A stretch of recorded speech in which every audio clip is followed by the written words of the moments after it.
जय जय रामकृष्ण हरी.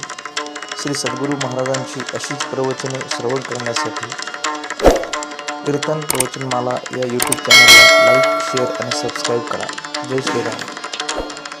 मला तोची दैवाचा पुतळा अनेक नये माझे मना होका पंडित शहाणा नामरूपी जगली चित्त त्याचा दास नियंकित अनेक नये माझे मना होका पंडित शहाणा तुका म्हणी नवविध भक्ती जाणी तोची शुद्ध अनेक नये माझे मना होका पंडित शहाणा.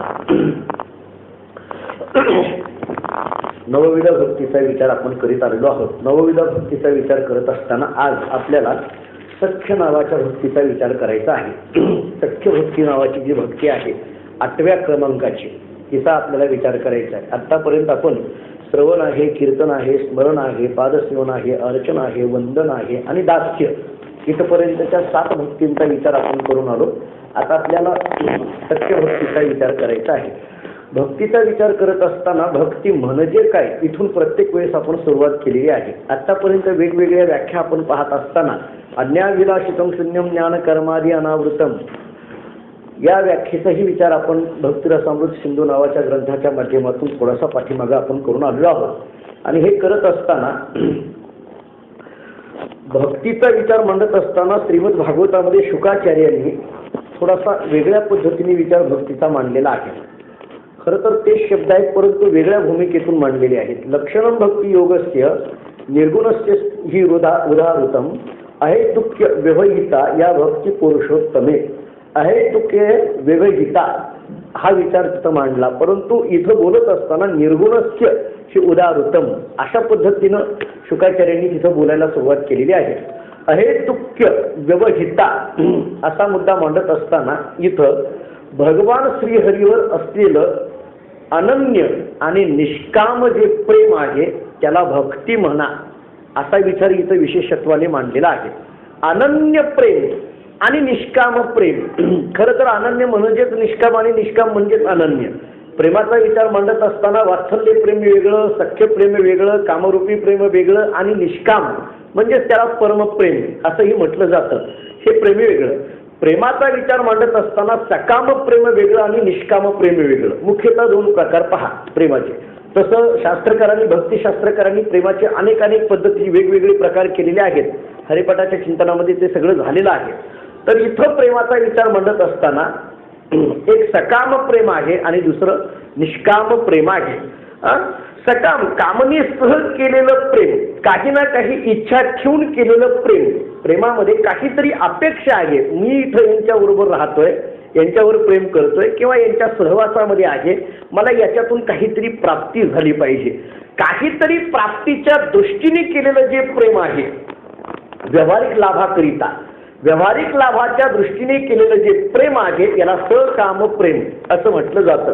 आणि कोणतीही व्यावहारिक लाभाची अपेक्षा जिथं नाही त्याला निष्काम प्रेम असं म्हटलं जातं. जरी या निष्काम प्रेमामध्ये जो लाभ होतोय तो लाभ परमात्म्याचाच आहे. लाभतो न दिसे याहुनी दुसरा अनेक दातारा येणे जन्मे अशी तुकाराम महाराजांची भाषा आहे. किंवा यल्लब्धोपमान सिद्धा भवती तृप्तहा भवती अमृतहा भवती. आपण नारद भक्ती सूत्रातलं सूत्र नेहमी ऐकतो आहे. लाभ हा परमतत्व रूपी लाभ आहे किंवा संत दर्शनीय हा लाभ. पद्मनाभ हा लाभच आहे ना.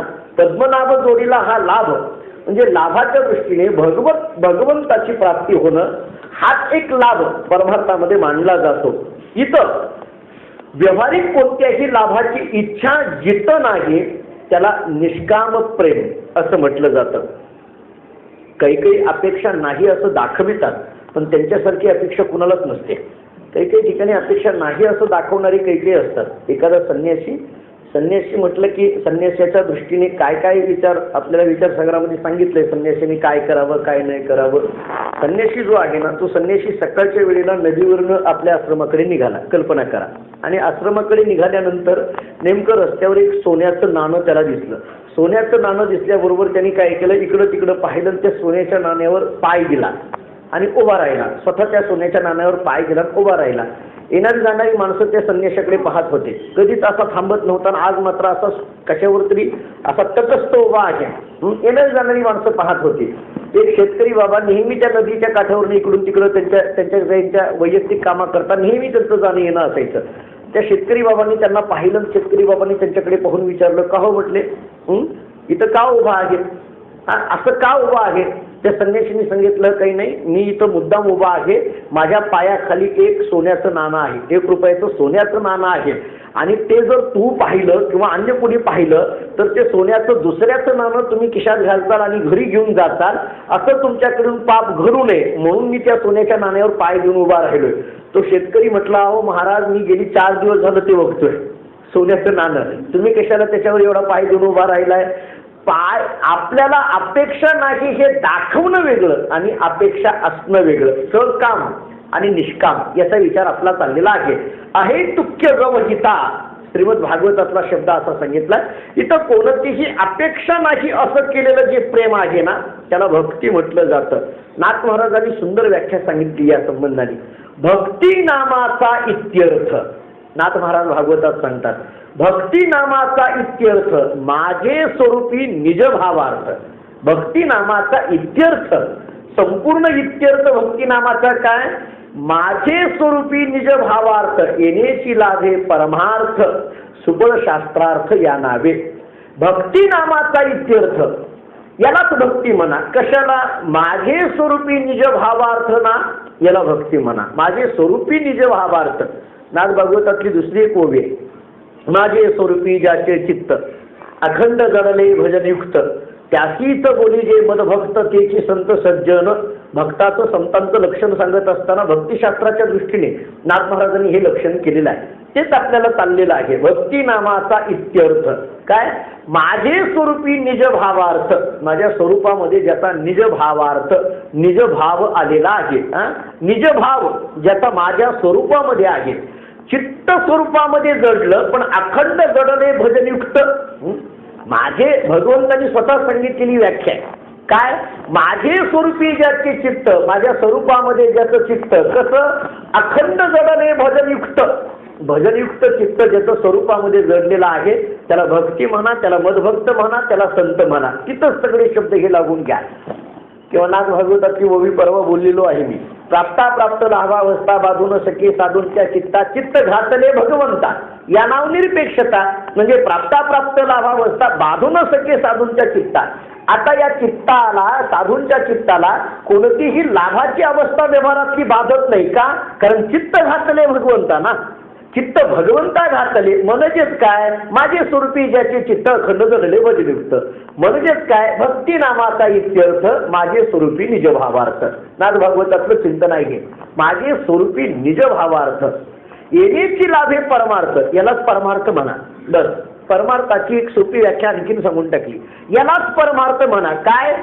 निज भावार्थ स्वरूपामध्ये, भगवंताच्या स्वरूपामध्ये ज्याचा निज भावार्थ आहे, अशा पद्धतीचं ज्याचं व्यतीत जीवन चाललेलं आहे त्यालाच परमार्थ म्हणा. परमार्थाकडे पाहताना अलीकडल्या काळामध्ये 2 पद्धतीने विचार केला जातो. अलीकडे काही बुद्धी प्रामाण्यवादी आपल्याकडे आहेत आणि काही भावना प्रधानवादी आहेत किंवा भावना प्रामाण्यवादी आहेत. परमार्थ हा बुद्धी प्रामाण्यवाद्यावर चालत नाही.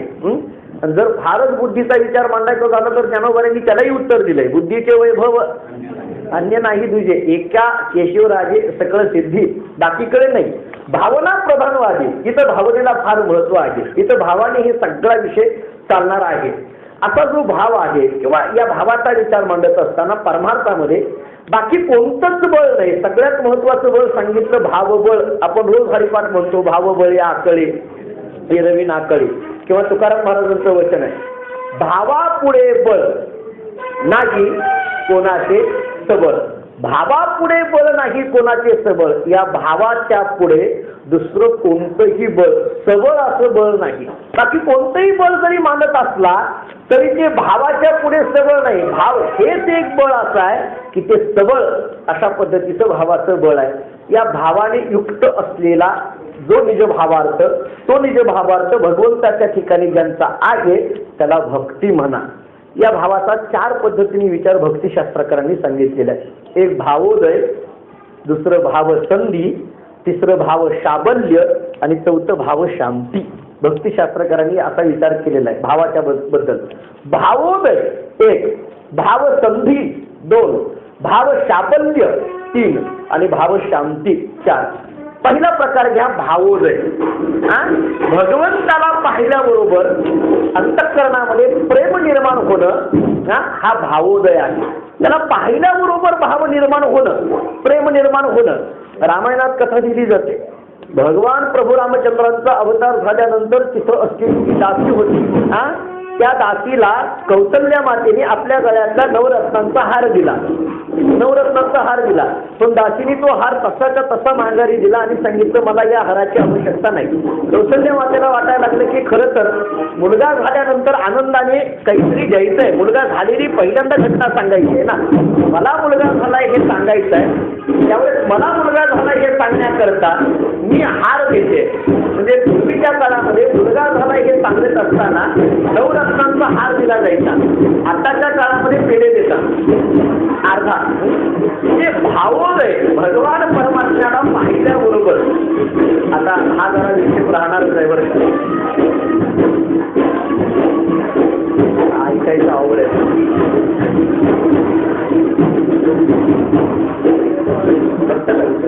बघा विचारून बघा.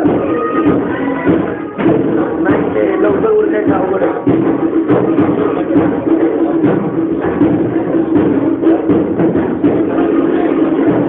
नाही ते देवीचं लग्न.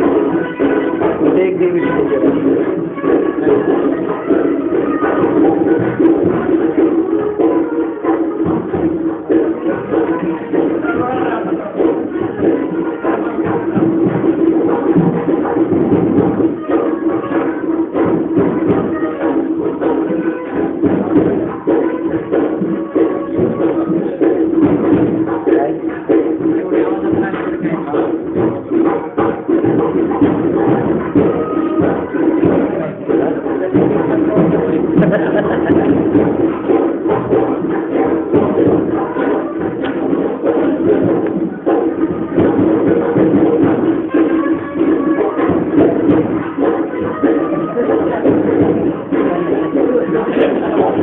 त्याला याचं काही घेणं देत नाही.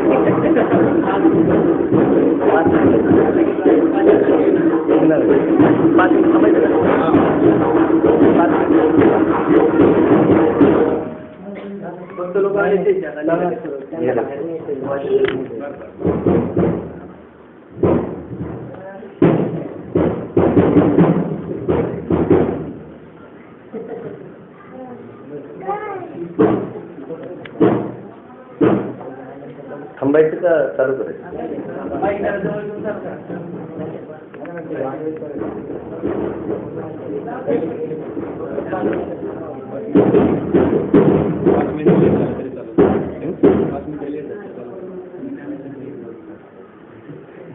नाही वेळेत संपतो.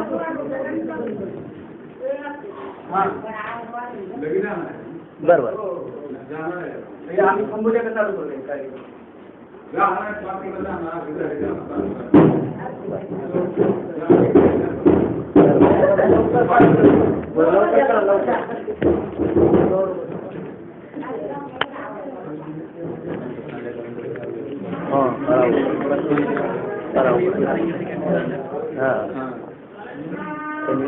आपली येतो यायला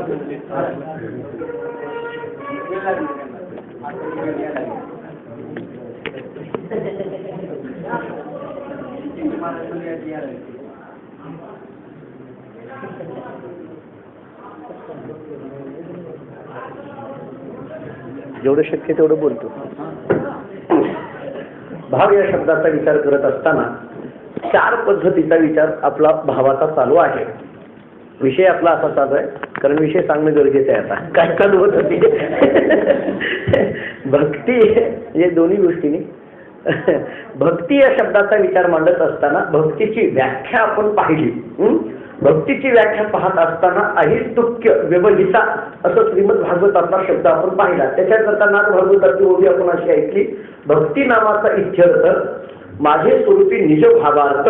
आणि हे निज भावार्थ हा शब्दाचा विचार मांडत असताना भावापुढे बळ नाही कोणाचे सबळ हा तुकाराम महाराजांच्या अभंगाचा प्रमाणाचा विचार मांडून भाव या शब्दाचा विचार आणि भावाचे प्रकार आपलं चाललेलं होतं. भावोदय, भावसुंधी, भाव शाबल्य आणि भाव शांती.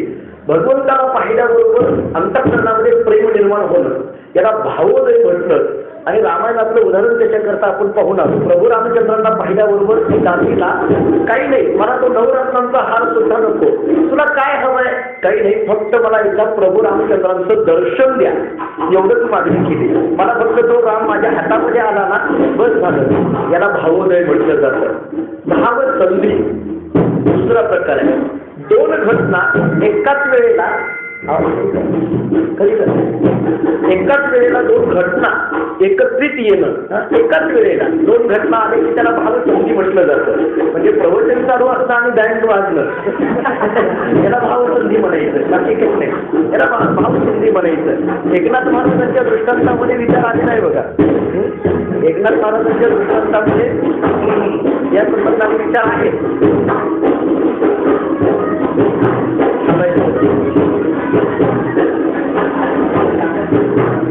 आरती आहे 10 मिनिटं नाही लागत.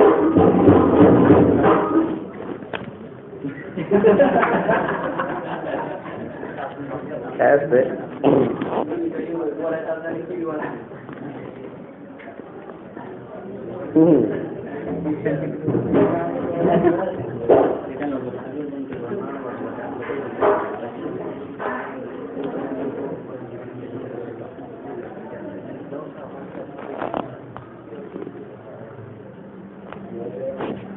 दृष्ट लागू नये म्हणून आहे.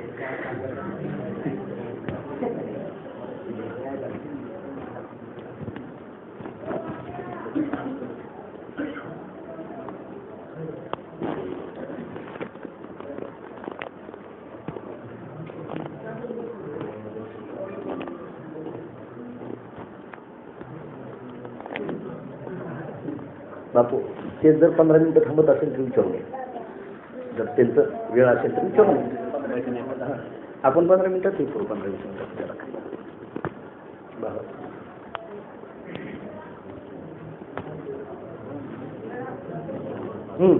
जर थांबणार असतील तर एक 15-20 मिनिटात आम्ही उडू. काय करा काही थोडाफार विषय उद्या घेऊ, जरा लवकर घेऊ.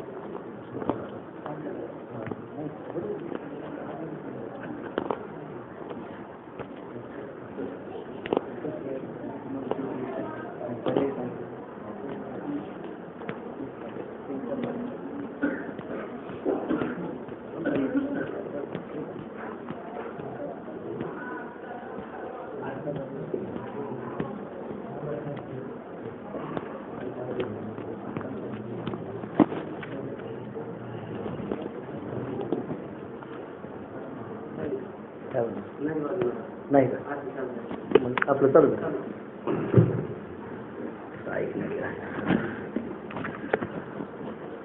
भावोदय, भावसंधी, भावशाबल्य, भाव शांती याचा विचार आपला चालू होता. भगवंताला पाहिल्याबरोबर अंतःकरणामध्ये प्रेम निर्माण होणं याला भावोदय म्हटलं जातं.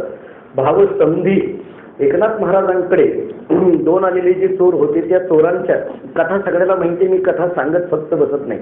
तर ते 2 चोर आल्यानंतर एकनाथ महाराजांकडे चोरी करून घेऊन जात असताना नेमकं त्यांची दृष्टी गेली. नाथ महाराजांना ज्यावेळेस रात्रीच्या वेळेला काहीतरी खुळबुड चाललेली आहे म्हणून नाथ महाराज उठले, जागे झाले. नाथ महाराजांच्या लक्षात आलं 2 चोर आहेत, पण निघायला लागल्यानंतर ती दृष्टी गेल्यामुळे आंधळी झाल्यामुळे सगळं सामान इकडे तिकडे पडायला लागलेलं होतं. नाथ महाराजांनी त्यांना अडवलं, त्यांच्या फक्त डोळ्यावरनं हात फिरवला. डोळ्यावरने हात फिरवल्याबरोबर दृष्टी परत माघारी आली.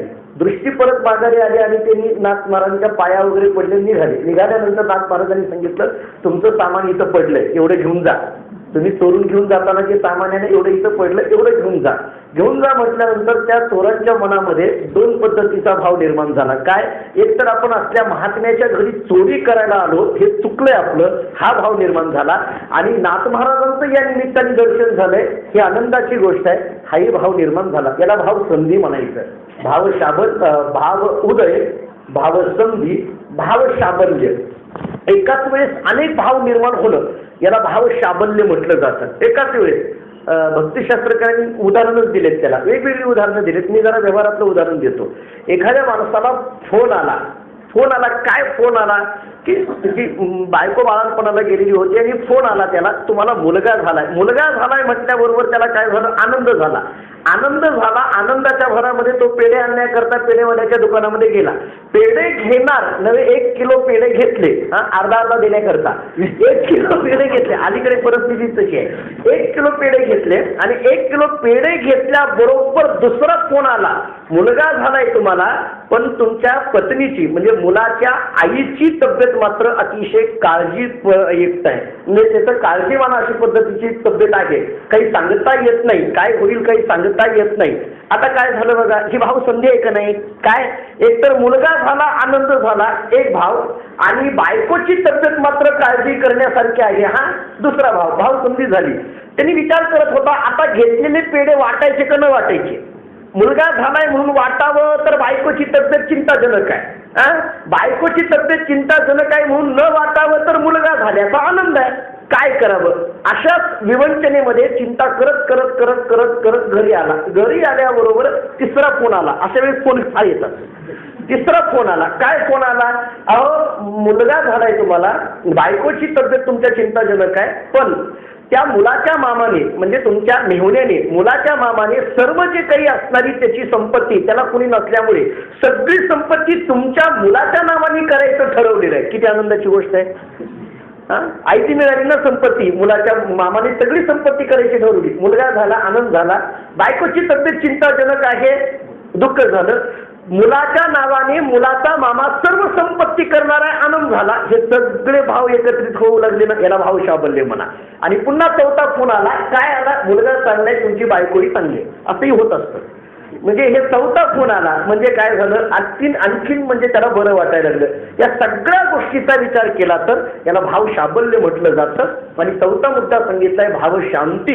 त्याच्याकरता आपल्याला त्या रासक्रीडेतलं उदाहरण किंवा त्या गोपींच्या विरहाचं उदाहरण घ्यावं लागतं. भगवान श्रीकृष्ण परमात्मा आपल्यापासून बाजूला गेल्यानंतर कृष्ण कृष्ण भजनामध्ये वेड्या झालेल्या ह्या सगळ्या गोपिका कधी भेटेल अशा पद्धतीच्या जीवीच्या जीवा प्रेम भावाच्या भावा सगळं कधी येईल अशा पद्धतीच्या याच्यामध्ये विरहामध्ये असलेल्या गोपिका भगवान श्रीकृष्ण परमात्मा त्यांच्या समोर आला. भगवंताची भेट त्यांना झाली. झाल्याबरोबर त्या शांत झाल्या. याला भाव शांती म्हणा. भाव उदय, भाव संधी, भाव शाबल्य, भाव शांती असा भाव अंतःकरणामध्ये निर्माण करणारी जी आहे ना ती भक्ती आहे.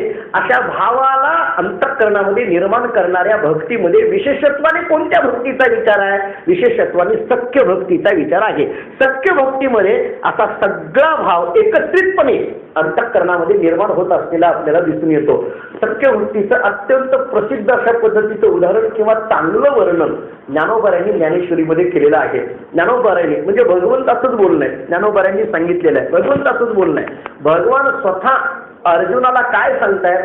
तू प्रेमाचा पुतळा, भक्तीचा जिव्हाळा, मैत्रीची चितकळा धनुर्धरा. 4थ्या अध्यायामध्ये फार गोड वर्णन केलं. तू प्रेमाचा पुतळा. देव स्वतः धनुर्धरा म्हणजे अर्जुनाला सांगतात, अरे अर्जुना तू कोण आहे? प्रेमाचा पुतळा. मैत्रीची चितकळा सांगत असताना अगोदरची विशेषण किती महत्वाची आहेत पहा ना. प्रेमाचा पुतळा, भक्तीचा जिव्हाळा. मित्र असं म्हणेल, प्रेमाचा पुतळा भक्तीचा जिव्हाळा झाल्याशिवाय मैत्रीची चितकळा होतच नाही. मैत्रीची चितकळा व्हायची असेल तर प्रेमाचा पुतळा, पुतळा म्हणजे प्रतिमा थोडक्यात. तू खरं तर पाहायला गेलं तर प्रेमाचा पुतळा आहे, भक्तीचा जिव्हाळा आहे. आता प्रेम म्हणजे काय, भक्ती म्हणजे काय कितीदा तरी आपलं झालंय. जाणे भक्तीचा जिव्हाळा म्हटलं की सगळं आपल्या डोळ्यासमोर येतं. मैत्रीची चितकळा असं वर्णन केलं. मैत्रीची चितकळा. आता ही मैत्रीची चितकळा नेमकं काय आहे? चितकळा असं याच्यातलं मैत्री सुद्धा कळालं हो. प्रेमाचा पुतळा याच्यात विशेष काही नाही. भक्तीचा जिव्हाळा हेही सरळ आहे. मैत्रीची चितकळा याच्यामध्ये मैत्री म्हणजे मित्रत्वाच्या संबंधाने बोललं एवढं लक्षात येत आहे. पण चितकळा हे काय आहे? चितकळा काय प्रकार आहे? चितकळा असा जर थोडा विग्रह केला तर वेगवेगळे अर्थ केलेत. वेगवेगळ्या ज्ञानेश्वरीची जी सार्थ ज्ञानेश्वरी आहेत त्या बऱ्याच ज्ञानेश्वरी 3-4 ज्ञानेश्वरी मी पाहिल्या. प्रत्येकाने वेगवेगळे अर्थ याच्या संबंधाने केलेले म्हणजे तिथंच येणारे म्हणजे काही वेगळे म्हणजे अगदी विरुद्ध अर्थ केलेले नाहीयेत. पण त्याच्या संबंधाने जरा थोडंसं जवळपास असे प्रत्येकाचे अर्थ आहेत. पहिला अर्थ अशा पद्धतीचा सांगितलेला आहे. चितकळा म्हणत असताना मैत्री खरं तर मित्रत्व हा एक अंश आहे. बरोबर आहे. मित्रत्व एक भाग आहे. मित्रत्व हा एक भाग आहे ना, एक तुझी माझी मैत्री आहे म्हणण्यामध्ये मित्रत्वाला एक भाग आला, एक अंशामध्ये आपला विस्तार आला. तुझी माझी मैत्री हे अंशामध्ये आलं. तर चैतन्याचा अंश असलेली जी मैत्री मित्रत्व, ते मैत्री म्हणजे तू आहे. मैत्री याची चित्कळा असा एक अर्थ एकाने केलेला आहे. म्हणजे तू आहे, अंशी एकच असतं.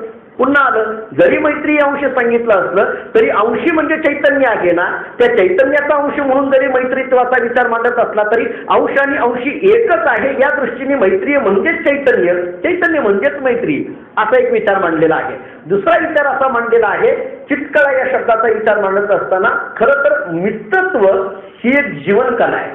मित्रत्व ही एक जीवनकला आहे. जीवनामधल्या ज्या वेगवेगळ्या कला आहेत ना, त्याच्यामध्ये मित्रत्व ही एक कलाच आहे. कारण मैत्री निर्माण होणं ही काही साधी गोष्ट नाही. मैत्री निर्माण होणं ही काही साधं नाही. पण ती मैत्री आपल्यासारखी नाही.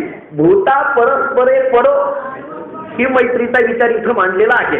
आपल्यातल्या मैत्री सकाळी जमते संध्याकाळी तुटते, पण ती भूता परस्परे परो आपल्यातली मैत्री फारच हो. एकमेकाला लिखाणाची वही दिली नाही म्हणून मित्रत्व तोडणारे नाही का. आम्ही पाठच्या येत असताना असं वही थांबतं बऱ्याचदा. म्हणजे मैत्री, आपल्या मैत्रीला काही ना काहीतरी थोडंसं संकुचित भावना आहे, पण इथं व्यापक दृष्टिकोनातून मैत्रीत्वाचा विचार मांडलेला आहे. मैत्री याची चित्कळा एक जीवनकला आहे. आणि तिसरा विचार असा केलाय, मित्रत्व हेच खरं जीवन आहे आणि ती जीवन चैतन्य हेच मैत्रीची चित्कळा असा एक विचार तिसरा मांडलेला आहे. माझा बोलायचा उद्देश असा आहे, भगवान श्रीकृष्ण परमात्मा आणि अर्जुन या दोघांमध्ये जे नातं होतं ते सख्यत्वाचं नातं आहे. ते सख्यत्वाचं नातं आहे. किती सख्यत्व, अर्जुनाच्या ठिकाणचं सख्यत्व आपल्या सगळ्यांना माहित आहे. मित्रत्व अर्जुनाचं आणि भगवान श्रीकृष्ण परमात्माचं मित्रत्व कसं आहे, अबाधित अशा पद्धतीचं मित्रत्व सख्यत्व किती वर्ष झालं, युगानुयुगे झाली, आजही त्यांच्या मित्रत्वाची नावं किंवा मित्रत्वाला जोडी किंवा सख्यत्वाची जोडी म्हणून कृष्ण परमात्माने अर्जुनाचं नाव आपण आजही घेतो आहे. किंवा आपण नेहमी ऐकत असलेली ती कथा आहेच ना. म्हणजे मित्रत्वाकरता एवढी मैत्रीत्व की शेवटी भगवान कृष्ण परमात्माने अर्जुन दोघं निघाल्यानंतर एका बागेमध्ये अर्जुन आणि कृष्ण थांबल्यानंतर अर्जुनाच्या मनामध्ये आलं की इथं सुभद्रा असावी, मग देव सुभद्रा झाले वगैरे वगैरे. ही मैत्रत्वाकरता काहीही अशा पद्धतीचं भगवान श्रीकृष्ण परमात्म्याचं वागणं आहे. नव्हे, त्याच्याही पेक्षा थोडीशी आणखीन एक वेगळी कथा अशी ऐकण्यात आली, वाचण्यात आली की भगवान श्रीकृष्ण परमात्माने अर्जुन एवढे दोघं सख्य, एवढं दोघांमध्ये सख्य होतं की त्या अर्जुनाकरता देव काहीही द्यायला तयार असायचा, काहीही द्यायला तयार असायचा, काहीही करायला तयार असायचा. काहीही नव्हे, देखा नवल तया प्रभूचे बस देखा सारथ्य करी पार्थाचे म्हणून नामवाराने वर्णन केलं कराय. देखा नवल, याला नवल म्हटलं ना, नवल तया प्रभूचे म्हणून सांगितलं ना, काहीही करायची तयारी असायची. शेवटी एकदा अर्जुनाने देवाला विचारलं, देवा तू सगळ्याला सगळं देतोय म्हणून सांगितलं आणि त्यातल्या त्यात मला जास्त देतोय कारण मी तुझा फार जवळचा आहे, सख्य आहे, मित्र आहे, जवळचा आहे. बरोबर आहे. नाही, पण तू तुझं विश्वंभर नाव कोणालाच दिलं नाही असं ऐकलंय म्हटले. तुझं नाव विश्वंभर आहे. तो का म्हणे विश्वंभर, ज्याचेनी हे चराचर, तुकाराम महाराजांची भाषा आहे. तो का म्हणे विश्वंभर ना, ज्याचेने हे चराचर, तो विश्वंभर. देवाचं नाव काय आहे, विश्वंभर नाव आहे. देवाने सगळं सगळ्यांना दिलं. कोणी काहीही मागावं आणि देवाने प्रत्येकाला द्यावं, पण विश्वंभर हे नाव मात्र देवाने कोणालाच दिलेलं नव्हतं, कोणालाच नाही. अर्जुनाने सांगितलं, देवा मला हे नाव द्या, हे विश्वंभर तुम्ही जे म्हणता ना ते नावच मला द्या. देवाने सांगितलं, कशाला, तू बाकी काही माग पण हे नाव कशाला मागतो, नाही द्या. माझी तुमची मैत्री आहे ना, आणि मैत्रीमध्ये तुमच्यासाठी काही पण तशातलं असतंच नाही. मैत्रीमध्ये नाही, पण ते पाहिजे का नाही तसं, मग तुम्ही ते द्यावं लागेल. मैत्री आहे ना तुमची माझी, तर बरं ते मी सांगत नाही, भरचोरी मी पुढं सांगितलंय, मी तुम्हाला बोलतो तो श्लोक. म्हणजे मैत्रीमध्ये मित्राला एकमेकाला काहीही द्यायची तयारी झाली तरी द्यावं, काहीही करायची तयारी झाली तरी करावं. भरतवारीने विचार सांगितलाय. पुढचा श्लोक सांगतोच मी. काय सगळं द्यायचं आहे ना, तुम्ही मला ते दिलं पाहिजे, विश्वंभर हे नाव दिलं पाहिजे. फार आग्रह धरल्यानंतर भगवान श्रीकृष्ण परमात्म्याने अर्जुनाला विश्वंभर हे नाव दिलं. आता ऐका पुढली गंमत. विश्वंभर हे नाव दिलं आणि विश्वंभर नाव धारण करून अर्जुन फिरायला लागला. दोघंही निघाले. निघाल्यानंतर नेमकं एका आश्रमामध्ये. आता देवाला विश्वंभर हे नाव नाही त्यामुळे बाकीचा विचार करायची काही गरज नाही. दोघेही नेमकं एका आश्रमामध्ये आले. आश्रमामध्ये आल्यानंतर तिथं शास्त्र चर्चा चाललेली होती. अनेक ऋषी लोक काहीतरी शास्त्राचं वगैरे करत होते, चर्चा चाललेली होती आणि दोघेही त्या ऋषी लोकांची चर्चा ऐकण्याकरता एका कोपऱ्यामध्ये येऊन बसले. सायंकाळची वेळ होती, नेमकं वेगवेगळ्या विषयावरती शास्त्रार्थ चाललेला होता आणि तेवढ्यामध्ये अचानक एकदम अंधकार झाला. एका समयीमध्ये हे चाललेलं होतं. समयी म्हणजे त्याच्यामध्ये जी दिवा होता तो दिवा आहे, त्याच्यामध्ये असलेली जी ज्योत आहे त्या ज्योतीच्या प्रकाशामध्ये हा सगळा शास्त्रार्थ चाललेला होता आणि एकदम अंधार झाला. अंधार झाल्याबरोबर सगळे एकदम म्हणायला लागले, अरे कसं काय अंधार झाला? आतापर्यंत किती वर्ष झालं आपला शास्त्रार्थ चालतोय, परंतु आता अंधार कधीच झालेला नाही, एकदम अंधार कसं काय झाला? काय झालंय काही नेमकं? तेवढ्यामध्ये म्हणजे कृष्ण आणि अर्जुन तिथंच होते बरं काही काळ बसलेले. तेवढ्यामध्ये एक ऋषी म्हणायला लागला, हो माहीत नाही का तुम्हाला, कोणाला माहीत नसेल, आता काय झालंय म्हटले, भगवान परमात्म्यांनी, भगवान श्रीकृष्ण परमात्म्यांनी त्यांना असलेलं जे विश्वंभर नाव आहे ना, ते विश्वंभर नाव आता त्यांच्याकडे नाही. त्यामुळे इथं अंधार कसा झाला, इथं प्रकाश का झाला नाही वगैरे आता त्यांना विचार नाही. मग काय झालं, ते विश्वंभर नाव कोणाला दिलंय? खेडूबाईकच होते कडीला बसून. नाही म्हटले, त्या ऋषीने सांगितलं ते विश्वंभर नाव कोणीतरी देवाचा सखा आहे, मित्र आहे, अर्जुन त्याचं नाव आहे आणि त्या अर्जुनाला ते विश्वंभर नाव दिलंय. अर्जुनाने ते विश्वंभर नाव घेतलंय, पण त्या अर्जुनाला एवढं सुद्धा कळत नाही म्हटले, आता इथं सगळा अंधार झाला, याच्यातलं तेल संपलंय, एवढं कळू नये का म्हटले विश्वंभर नाव घेऊन निघालाय आणि तेलाची एवढी काळजी नाही. हे ऐकल्याबरोबर अर्जुनाने तिथंच परमात्म्याला नमस्कार केला आणि सांगितलं, देवा तुझं नाव तुलाच बरं आहे. म्हणजे दिव्यातलं तेल संपलंय का नाही हे सुद्धा जर विचार करावा लागत असेल तर हे माझ्याकडे नको. मला बोलायचा मुद्दा काय, सखा एवढा की विश्वंभर नाव सुद्धा द्यायला तयार झाला. भगवान कृष्ण परमात्माने अर्जुनाच्या सख्यत्वाचा विचार आपला चाललाय. या मित्रत्वाची लक्षणं काय, या सख्यत्वाची लक्षणं काय? भरतोरींनी नीतिशास्त्रामध्ये एक श्लोक सांगितलाय, पापान्निवारयति योजयते हिताय. पापान्निवारति योजयते एक, हिताय दोन, गुह्यंच गुहती तीन, गुणान प्रकटी करोती चार, आपद्गतम च न जहाती पाच, ददाती काले सहा, सन्मित्र लक्षणम इदम प्रवदंती संताः. असं भरतोरींनी एक श्लोकच सांगितला आपल्याला. त्याच्यातल्या एका एका मुद्द्याचा विचार करा. पापान्निवारयति योजयते, मित्र कोणाला म्हणायचं याचं लक्षण सांगितलंय का? सन्मित्र लक्षणम. सन्मित्र लक्षणम शेवटी बोलले भरतोरींनी. त्याच्यातला पहिला मुद्दा सांगितलाय पापान्निवारयति योजयते. पापामध्ये पापकर्मापासून परावृत्त करायला लावणारा तो सन्मित्र. पहिला मुद्दा सांगितला, मित्रत्वाचं लक्षण सांगितलं. पापापासून, पापकर्मापासून परावृत्त करायला लावणारा जो आहे ना त्याला मित्र म्हणा. दुसरा मुद्दा सांगितला, सत्कर्मामध्ये हितकारक असलेली जी कर्म आहेत, सत्कर्म म्हणजे हितकारक कर्म, त्या हितकारक कर्मामध्ये प्रवृत्ती करायला लावणारा जो आहे त्याला मित्र म्हणा. पहिला मुद्दा सांगितला, पापकर्मापासून परावृत्त करायला लावणारा तो मित्र एक, हितकर्मामध्ये प्रवृत्ती करून देणारा तो मित्र दोन, अंतःकरणातलं गुह्य ज्ञान सांगणारा किंवा सांगितलेलं गुह्य ज्ञान हे गुह्यच ठेवणारा, असं दोन्ही सांगितलंय. गुह्यंच गुहती असा शब्द आलेला आहे. गुह्य ज्ञान सांगणारा, आपल्या अंतःकरणातलं गुह्य ज्ञान सांगणारा. इदम तू ते गुह्यतमम झालंय का नाही 9व्या अध्यायामध्ये? इदम तू ते गुह्यतमम. याच्यात गुह्यतमम असं म्हटलंय, फक्त गुह्य नाही, गुह्यतमम. ऋषिकेशला असताना एक अर्थ सांगितला होता, तिथे इंग्रजीमध्ये चालायचं ना. गुह्य आणि गुह्यतमम याच्यात काय फरक आहे? साधा अर्थ सांगितला त्यांनी. गुह्य म्हटलं की सिक्रेट, बरोबर आहे की नाही? गुह्य म्हटलं की काय इंग्रजीमध्ये सिक्रेट म्हणतात आणि गुह्यतमम टॉप सिक्रेट, बाकी काहीच नाही.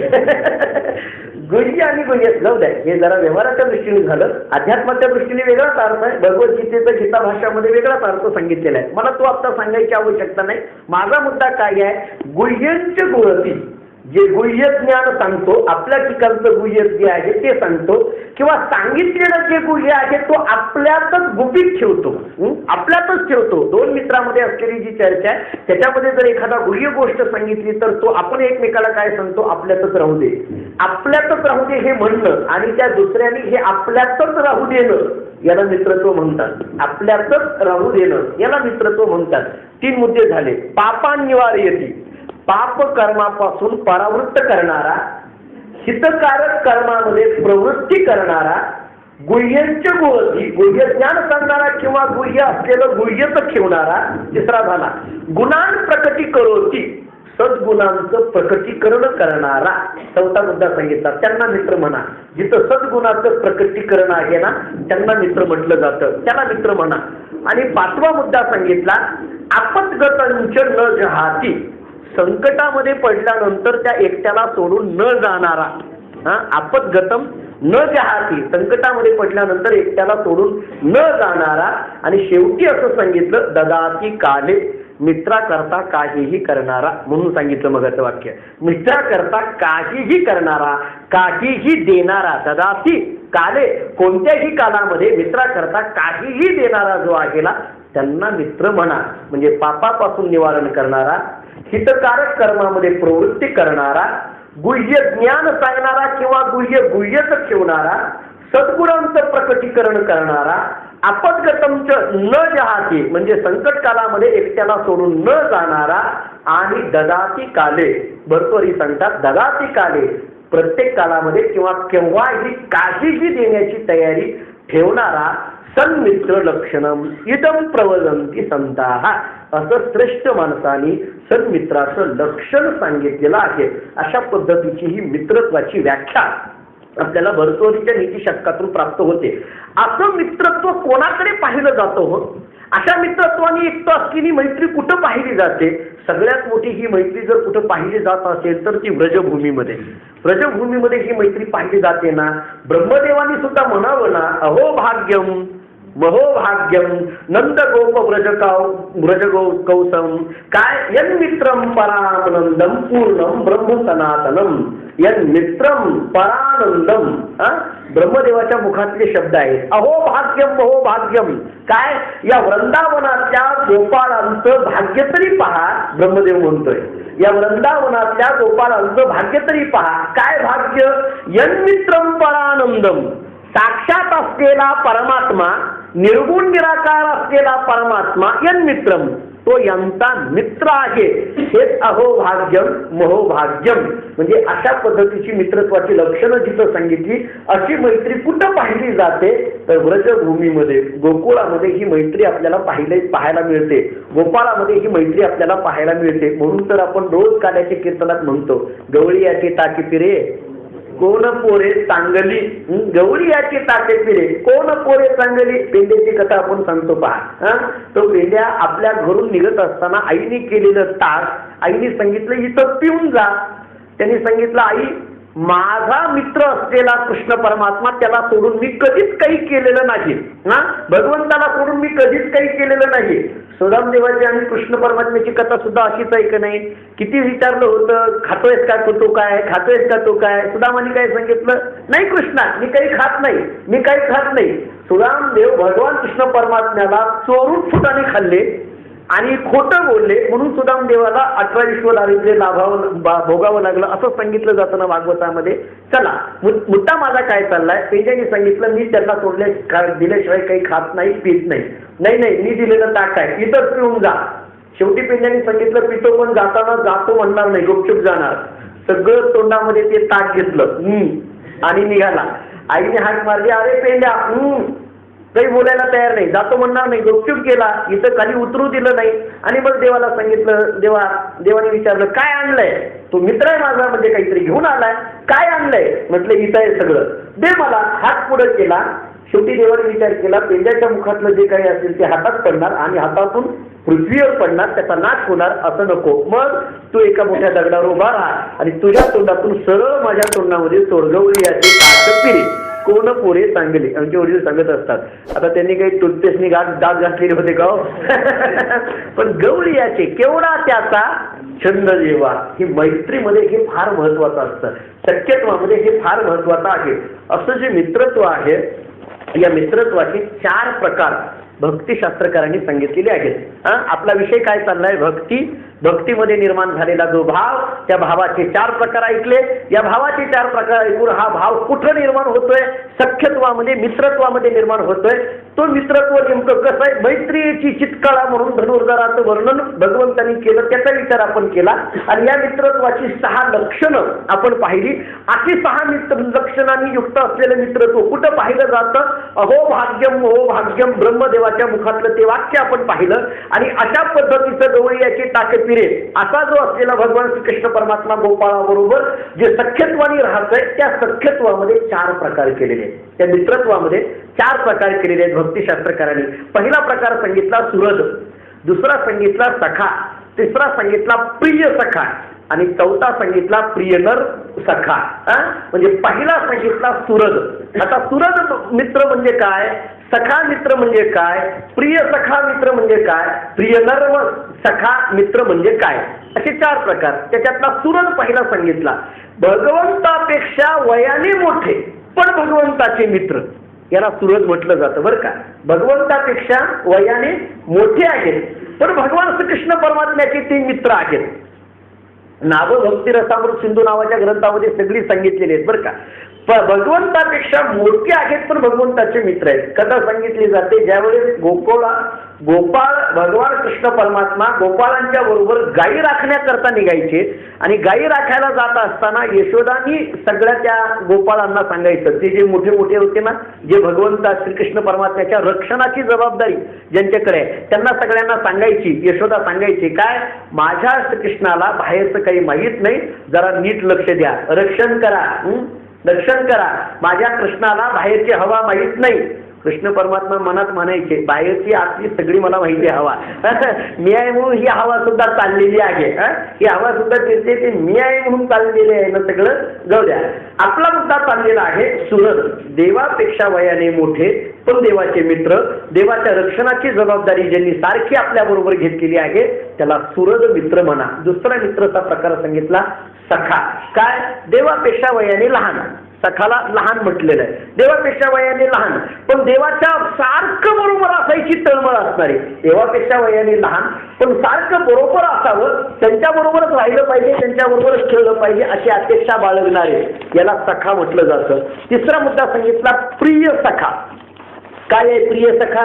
प्रिय सखा देवाच्या बरोबरचे, देवाच्या बरोबरचे माझे गडी कोण कर, देवाच्या बरोबरचे माझे जे आहेत ना ते माझ्या बरोबर या, म्हणजे माझ्या बरोबरचे असलेले गडी कोण कोण निवडा भिन्न या कोणी, याला प्रिय सखा म्हटलं जातं. आणि प्रिय नर्म सखा कशाला म्हणतात? प्रिय सखापेक्षा जे अंतरंग आहेत त्यांच्यापेक्षा आणखीन जे अंतरंगातले आहेत त्यांना प्रिय नर्म सखा असं म्हटलं जातं. सुहृद आहेत, सखा आहेत, प्रिय सखा आहेत आणि प्रिय नर्म सखा असे मित्रत्वाचे 4 प्रकार आम्हाला भक्तिशास्त्रकारांनी सांगितलेली आहेत. अशी भक्ती, अशी जी सख्यत्वाची भक्ती आहे, अशा सख्यत्वाच्या भक्तीचा विचार करत असताना भगवंताचे उद्धवाच्या दृष्टीने सुद्धा वचन आहे बरं का. देवानी तर असं उद्धवाला सांगितलेलं आहे, उद्धवाला देव स्वतः सांगतायत, म्हणजे जसं अर्जुनाचं उदाहरण सख्यत्वाकरता घेतलं जातं ना, तेवढ्याच ताकदीचं उदाहरण उद्धवाचंही भगवंताच्या बरोबर सख्यत्वाकरता घेतलं जातं. देवाचे स्वतः उद्धवाकरता शब्द आहेत. काय, मला माझे शंकर असेल, ब्रह्मदेव असेल, लक्ष्मी असेल, नव्हे सगळ्यात प्रिय माणसाला आत्मा असतो, आत्मवस्तू कामाय सर्वं प्रियं भवती, पण माझा आत्मा सुद्धा जेवढा प्रिय नाही तेवढा प्रिय तू आहे, असे उद्धवाच्या संबंधाने भगवान श्रीकृष्ण परमात्म्याचे शब्द आहेत. म्हणजे उद्धव सख्य भक्तीचा अधिकारी, अर्जुन सख्य भक्तीचा अधिकारी. सख्यत्वामध्ये या मित्रत्वाचा विचार करत असताना भक्ती, भाव, भावाचे प्रकार, त्याच्यामध्ये अर्जुन हा सखा कसा आहे याचा विचार मैत्रीची चित्कारा करून मित्रत्वाची 6 लक्षणं, त्याच्यामध्ये भगवान कृष्ण परमात्म्याचे आणि गोपाळाच्या मैत्रीत्वाकरता ब्रह्मदेवाच्या मनामध्ये निर्माण झालेला विचार अहो भाग्यम अहो भाग्यम, आणि या मित्रत्वाचे 4 महत्वाचे प्रकार सखा, सुहृद सखा, प्रिय सखा आणि प्रिय नर्म सखा. आणि याचा विचार करत असताना उद्धवाच्या ठिकाणी असलेली भगवान कृष्ण परमात्म्याच्या बरोबरची मैत्री याचाही विचार आपण थोडासा केला. आणि या सगळ्याही पेक्षा थोडंसं व्यवहाराच्या दृष्टीने आणि परमार्थाच्या दृष्टीने 2 पद्धतीचा विचार फक्त शेवटी मांडतो. जसा मगाशी आपण विचार मांडून आलो, भूता परस्परे पडो मैत्र जीवांचे, हे खरं पारमार्थिक मैत्री सांगितलं. भूता परस्परे पडो, मैत्र जीवांची. चराचरामध्ये परमात्मा आहे आणि तो परमात्मा मी आहे. त्या परमात्म्याच्या ठिकाणी अंतःकरणामध्ये निर्माण झालेला भाव, हा भावच एक प्रकारचा मैत्र भाव आहे, असा विचार ज्ञानोबांनी सफायदानाच्या माध्यमातून आपल्या समोर मांडला. आणि जरा व्यवहाराच्या पद्धतीने बोलतो. खरं पाहायला गेलं तर आपल्या जीवनामध्ये आपला सखा जर कोण असेल, व्यवहारातलं बोलतोय बरं, हे मी कुठं चिंतनातून नाही, हे जरा थोडंसं व्यवहारातलं बोलतोय. आपला सखा जर कोण असेल तर आपण करत असलेलं जे सत्कर्म आहे हेच आपल्या जीवनातलं सगळ्यात महत्वाचं आपला सखा आहे, आपला मित्र आहे. आपण करत असलेलं सत्कर्म ही थोडीशी काल्पनिक कथा आहे बरं का. एक काल्पनिक कथा आहे. एका माणसाला 3 मित्र होते. 3 मित्र होते. त्याच्यातल्या 2 मित्रावर त्याचं फार प्रेम होतं, पण 3ऱ्या मित्रावर त्याचं फार प्रेम नव्हतं. 3 मित्र, त्याच्यातल्या 2 मित्रावर फार प्रेम, परंतु 3ऱ्या मित्रावर फार प्रेम नव्हतं. गमत अशी झाली, याच्याकडून काहीतरी गुन्हा झाला आणि त्याची केस एका कोर्टामध्ये चालायला लागली. त्याच्या केस चालवत असताना त्या कोर्टामध्ये साक्षीदार म्हणून कोणाला तरी बोलवायचं होतं. आता यांनी विचार केला कोणाकडे जावं, आपल्यावर केस झाली, आपल्या या केसमधून सुटण्याकरता साक्षीला कोणाला बोलवावं, मित्राला बोलवावं लागेल ना. म्हणून हा पहिल्या मित्राकडे गेला. बाबा माझ्यावर केस झालेले, तू साक्षीदार म्हणून माझ्याकरता चल. पहिल्या मित्रांनी सांगितलं मी अजिबात येत नाही, तुझी माझी मैत्री आहे पण मी अजिबात जागा सोडत नाही, मला जमणार नाही, काय असेल ते तुझं तू बघायचं, मला जमणार नाही. पहिला मित्र अजिबात यायला तयार नाही. संपला पहिला मित्र. यांनी विचार केला आपण याच्यावर मित्र केलं, प्रेम केलं, प्रेम केलं, परंतु हा काही यायला तयार नाही. मग चला दुसऱ्या मित्राकडे जावं. दुसऱ्या मित्राकडे गेला. दुसरा मित्र म्हटला मी तुझ्याबरोबर साक्ष देण्याकरता तू साक्ष द्या म्हणून माझ्याकडे विनंती करायला लागलाय, तुझी माझी मैत्री आहे, मान्य आहे, पण मी तुझ्याकरता येईल, पण मी कोर्टाच्या आवारापर्यंत येईल, अंगणापर्यंत येईल, कोर्टात येणार नाही. आपल्याला ते काही जमत नाही, ते तुझं तू बघ म्हटले. मी अजिबात येणार नाही, मला जमत नाही, तुला कोर्टापर्यंत सोडवण्याकरता येतो पण आत येणार नाही. याला वाईट वाटायला लागलं. पहिला तर येणारच नाही म्हणतो, दुसरा कोर्टापर्यंत येईल म्हणतो. यांनी विचार केला आता काय करावं. 3ऱ्या मित्रावर आपलं प्रेम नाही पण 3ऱ्याचं आपल्यावर आहे. नाईलाज असतो तो 3ऱ्याकडे गेला. 3ऱ्या मित्राला सगळी हकीकत सांगितली. 3रा मित्र म्हटला अरे तुझ्यावर ही अशा पद्धतीची आपत्ती आली ना, संकट काळामध्ये कधीही सोडायचं नाही, त्याला मित्र म्हटलं जातं. वर भरतवरीचं लक्षण ऐकलं आपण. मग मी तुझ्याबरोबर तुझ्या करता कोर्टामध्ये येतो, तुझ्या बाजूने साक्ष देतो आणि तुला निर्दोष सोडण्याकरता अखंड प्रयत्न करतो. दृष्टांत संपला. दृष्टांत संपला. तो माणूस म्हणजे कोण आहे आणि त्याचे 3 मित्र म्हणजे कोण आहे. तो माणूस म्हणजे दुसरा तिसरा कोणी नसून आपण आहोत.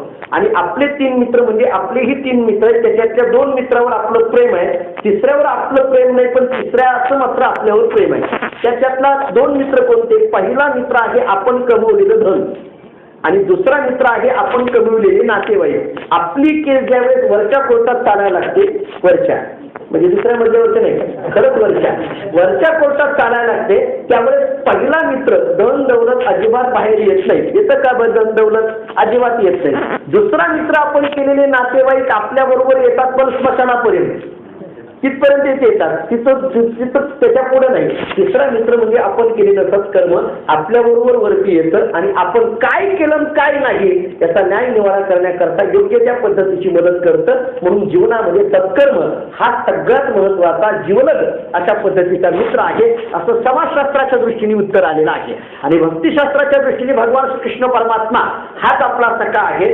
भक्तिशास्त्र, कर्मशास्त्र आणि ज्ञानशास्त्राचा पुन्हा विचार करा. सत्कर्म म्हणजेच भगवान श्रीकृष्ण परमात्मा, भगवान श्रीकृष्ण परमात्मा म्हणजेच निर्गुण तत्व. निर्गुण तत्व म्हटलं की ज्ञानशास्त्र आलं, श्रीकृष्ण परमात्मा म्हटलं की भक्तिशास्त्र आलं आणि सत्कर्म म्हटलं की कर्मशास्त्र आलं. म्हणजे तिन्ही दृष्टीने विचार केला तर सखा कोण असावा. परमात्मा हाच आपला सखा असावा. सत्य भक्ती त्याच्याशीच आपली असावी. भक्ती भाव त्याच्याकरता अर्जुन आणि भगवान श्रीकृष्ण परमात्म्याचं सख्यत्व.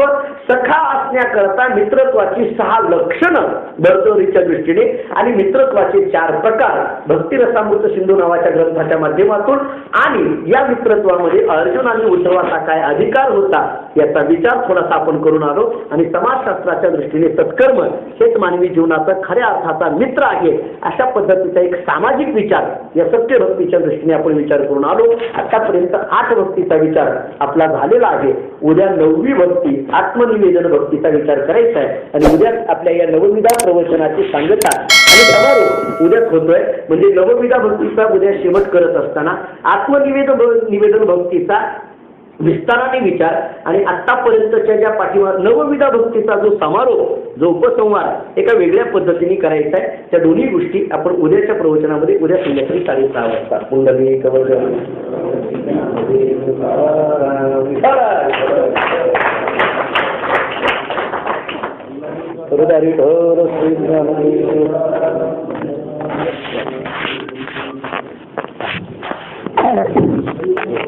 अरे कुठली मशी